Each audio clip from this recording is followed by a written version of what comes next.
Plus TV ప్రేక్షకులకు స్వాగతం. నేను మీ ప్రొఫెసర్ డాక్టర్ ముల్లపూడి సత్యనారాయణమూర్తిని.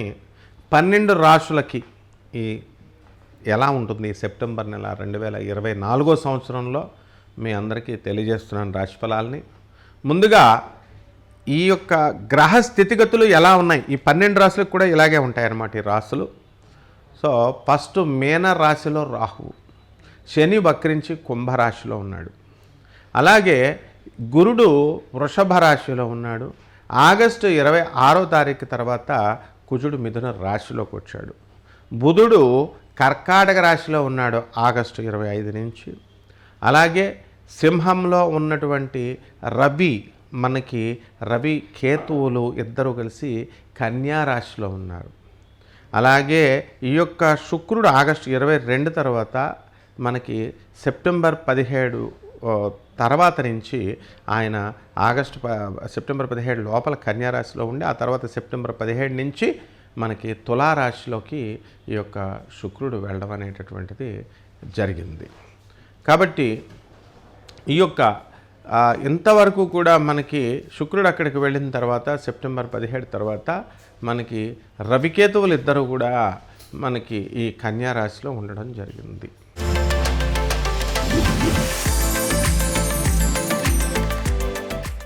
కన్యారాశి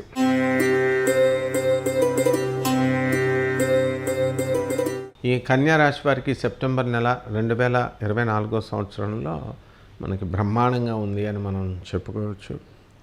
మరి ఈ యొక్క సప్తమంలో ఉన్నటువంటి రాహు ప్రభావం వల్ల జీవిత భాగస్వాములతో కానీ వ్యాపార భాగస్వాములతో కానీ మరి వీళ్ళతో దెబ్బలాటలు గొడవలు జరగడానికి అవకాశాలు ఉంటాయి. కాబట్టి మనము అట్లాంటివి ఛాన్స్ ఇవ్వకుండా వితండ బాధాలకి వెళ్లకుండా ఉంటే సరిపోతుంది. అలాగే నాకు ఈ కన్యారాశి వాళ్ళకు వృత్తిపరంగా నాకు ఉద్యోగం రావట్లేదండి అని 4 సంవత్సరాల నుంచి చెప్తున్నటువంటి వాళ్ళు ఉంటారు. వీళ్ళంతా కూడా ఉద్యోగాలకు అప్లై చేస్తే కదా రావడానికి. కాబట్టి ఈ యొక్క ఇంటర్వ్యూస్కు భయపడి వీళ్ళు వెళ్ళడం అనేటటువంటిది మానేయడం ఇలాగా మీరు జరుపుకుంటూ వచ్చారు. పెద్ద ఆస్ట్రేలియాలో ఉద్యోగాలు చేస్తున్నటువంటి వాళ్ళే వచ్చి ఇక్కడ కన్యారాశిలో మళ్ళీ ఉద్యోగం రాలేదండి అని ఇన్ని సంవత్సరాల నుంచి చేస్తున్నా సరే అదే డైలాగ్ చెప్పేటటువంటి వాళ్ళు ఇంకా ఉన్నారనమాట. అటువంటి వాళ్ళందరికీ కూడా ఈ యొక్క సెప్టెంబర్ నెలలో ఉద్యోగం అనేటటువంటిది ఖచ్చితంగా దొరుకుతుంది అందరికీ కూడా. అలాగే వృత్తి వ్యాపార ఉద్యోగ విషయాలలో మీకు బ్రహ్మాండమైనటువంటి గుర్తింపు అనేటటువంటిది వస్తాయి. డిఏలు అరియర్స్లు అన్నీ కూడా ప్రభుత్వ ఉద్యోగస్తులకు వచ్చేస్తాయి. వ్యాపారాలు మీరు బాగా స్టార్ట్ చేస్తారు. ఇప్పుడు డిపార్ట్మెంటల్ స్టోర్స్, కిరాణా వ్యాపారము, ఫ్లూయిడ్స్ వ్యాపారం అంటే ఈ యొక్క పబ్బుల దగ్గర నుంచి మందు బెల్ట్ షాపుల దగ్గర నుంచి కూల్ డ్రింకులు, వాటరు, మిల్క్ ఇలాంటి బిజినెస్లు కనుక చేసినట్లయితే బ్రహ్మాండంగా సక్సెస్ అవ్వడానికి అవకాశాలు ఉంటాయి. అలాగే గురు బలం బాగా అధికంగా ఈ కన్యారాశి వాళ్ళకు ఉండడం వల్ల ఇంతవరకు గుర్తింపు రాని చోట్లలో వీళ్ళకి గుర్తింపు అనేటటువంటిది రావడానికి అవకాశాలు ఉన్నాయి. కాబట్టి ఈ యొక్క కన్యారాశి వారికి ఎలా ఉంటుందంటే చక్కగా విద్యార్థులు బ్రహ్మాండంగా చదువుకుంటారు. చక్కగా ఎగ్జామ్స్ అన్నీ కూడా ఏ విధమైనటువంటి బ్యాక్లాగ్స్ లేకుండా వీళ్ళు పూర్తి చేసుకొని ముందుకు వెళ్ళిపోవడం అనేటటువంటిది చేస్తారు. ఎవరు చేస్తున్నటువంటి వృత్తిలో వాళ్ళు తమ మార్కుని వేసుకుంటూ చక్కగా ముందుకొని దూసుకొని వెళ్ళిపోవడం అనేటటువంటిది జరుగుతుంది. సాంప్రదాయబద్ధమైనటువంటి వృత్తిలో ఉన్నటువంటి వాళ్ళు ఉంటారు, సాంప్రదాయ వ్యాపారాలు చేస్తున్నటువంటి వాళ్ళు ఉంటారు. వాళ్ళందరూ కూడా పరిస్థితి బాగుంటుంది. పంతులు గారులు, జ్యోతిష్కులు, ఆ తర్వాత ఈ యొక్క సంగీత విద్వాంసులు, కళాకారులు వీళ్ళందరూ కూడా మరి అలాగే కిరాణా షాపులు, వాళ్ళ తాతల వంశం నుంచి వచ్చినటువంటిది పౌరహిత్య వృత్తి ఇలా చేస్తున్నటువంటి వాళ్ళందరూ కూడా వాళ్ళ పరిస్థితి కూడా బ్రహ్మాండంగా ఉంటుంది. అయితే ఈ యొక్క కమర్షియల్ ట్యాక్స్, ఇన్కమ్ ట్యాక్స్, తర్వాత ఈ యొక్క జిఎస్టీ విషయాలు, పోలీస్ డిపార్ట్మెంటు, తర్వాత సెక్యూరిటీ ఇలాంటి వర్గాలలో ఉన్నటువంటి వాళ్ళకి అందరికీ కూడా ప్రమోషన్స్ రావడానికి అవకాశాలు ఉంటాయి. అదనపు ఆదాయాలు రావడానికి కూడా అవకాశాలు ఉంటాయి.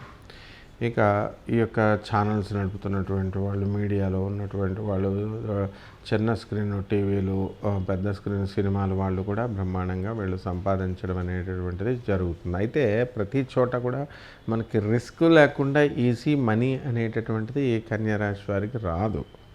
ఎంత హార్డ్ వర్క్ చేస్తే అంత డబ్బు వచ్చే విధంగా వీళ్ళ యొక్క జీవన విధానము ఈ యొక్క సెప్టెంబర్ నెలలో ఉంటుంది. కాబట్టి ఫారిన్ వెళ్ళాలండి, మళ్ళీ నేను వెళ్ళి మళ్ళీ అక్కడ సంపాదించుకొని రావాలండి అనేటటువంటి వాళ్ళందరికీ కూడా మరి అవకాశాలు అనేటటువంటివి చక్కగా వస్తాయి. పిల్లలకు సంబంధించి ఎంతో ఆతృత పడుతూ ఉంటారు, వీళ్ళ కోసం బాధపడుతూ ఉంటారు. అంటే మేము వీళ్ళని ఇంకా సరిగ్గా సెటిల్ చేయలేకపోయాము అనేటటువంటి బాధతో ఉంటారు. అయితే అవన్నీ కూడా ఆటోమేటిక్గా టైంకే అయిపోయి వీళ్ళ ప్రాబ్లమ్స్ అన్నీ కూడా సాల్వ్ అయిపోవడానికి అవకాశాలు ఉంటాయి. ఇక ప్రభుత్వ సంబంధమైనటువంటి వ్యవహారాలలో వీళ్ళు అనుకున్నది సాధిస్తారు. ప్రభుత్వం నుంచి వీళ్ళకి చక్కటి గుర్తింపు ఇవన్నీ కూడా రావడం అనేటటువంటివి జరుగుతాయి. ఇక సాఫ్ట్వేర్ వ్యాపారాలు ఎవరైతే చేస్తున్నారో అటువంటి వ్యాపారాలు మనకి పనికి రావు ఇప్పుడు తెలుసుకోగలుగుతారు. అలాగే ఇనుము సంబంధించి ఇప్పుడు వెల్డింగ్ షాపులు, తర్వాత ప్రతి వ్యాపారము ఇనుమే కదండి. ఇప్పుడు అలాంటి ఇనుము ఉన్న చోట్ల అటువంటి వ్యాపారాలు జరగడం అనేటటువంటిది కొద్దిగా మనకి కష్టంగా అనిపిస్తూ ఉంటుంది. కాబట్టి వివాదాలకు ఈ కన్యారాశి వాళ్ళు ఎంత దూరమైనప్పటికీ కూడా గ్రహస్థితి రీత్యా సప్తమంలో ఉన్నటువంటి రాహువు ఏం చేస్తాడంటే మీకు గొడవలకు ప్రోత్సహించి అబెట్మెంట్ అనేటటువంటి కేసుల్లోకి పెరిఫరీ వెళ్ళేలాగా మిమ్మల్ని అంతా కూడా ప్రేరేపిస్తూ ఉంటాడు. కాబట్టి దానికి వెళ్ళండి, ఏం పర్వాలేదు, ఏ పోలీస్ కేసుల్లో కూడా మీరు ఏం ఇరుక్కోరు. కాబట్టి ఈ యొక్క కన్యారాశి వాళ్ళకి రెమెడీస్ ఏంటంటే, మనకు కావాల్సింది ఏమిటండి, సప్తమ రాహువు ఉన్నాడు, శత్రువులను అణిచేస్తారు మీరు. కాకపోతే ఈ యొక్క రాహు గ్రహం బలంగా లేకపోవడం వల్ల, లేదా కేతువు లగ్నంలో ఉండడం వల్ల అన్ని వస్తువుల్ని మీరు కొట్టడము, పగలగొట్టేయడము. రాహు స్తోత్రాలు చదవండి, రాహువుకి స్తోత్రాలు శ్లోకాలు చదువుకోవడం, రాహు జపం చేసుకోవడం, రాహుకి కిలోంపావు మినుముల్ని ఆవు పేడ రంగు ఉన్నటువంటి వస్త్రాల నుంచి పేద బ్రాహ్మణులకి మనం శనివారం నాడు ఉదయం 8 గంటలకి దానం చేయాలా.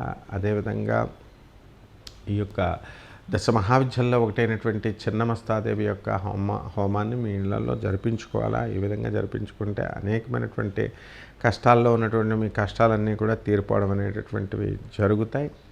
అలాగే ఈ యొక్క రాహువుకి కాకుండా మనకి కేతువు కూడా జన్మంలో ఉండడం వల్ల, రాహువు కాకుండా కేతువు కూడా జన్మంలో ఉండడం వల్ల కేతు జపాన్ని చేయండి, కేతు స్తోత్రాలు చదవండి, కేతువుకి కిలోంపావు ఉలవల్ని చక్కగా ఈ యొక్క ఆవులకి మేతగా పెట్టండి, లేదా పేద బ్రాహ్మణులకి అన్ని రంగుల వస్త్రాన్ని ఇచ్చి పేద బ్రాహ్మణులకి దానం చేయడం ద్వారా సోమవారం నాడు ఉదయం 7 గంటలకి బ్రహ్మాండంగా మీ యొక్క భవిష్యత్తు ఉంటుంది. శుభమస్తు.